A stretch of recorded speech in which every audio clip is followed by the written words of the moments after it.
cultures. I started off with the idea that I spoke someone very fluently coming up at little, but by the time I went to elementary school, you know, spoke Pidgin and then moved into an African American environment up here in the projects, and then going to school with a lot of Latinos.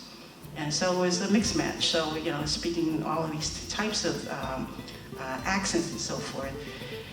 It's really you and your family and how your family raises you. Then you learn how the surrounding areas, and you need to fit in. Unfortunately, that's part of it. That's why you have this gang mentality. If it's not at home, they're going to find a belonging outside.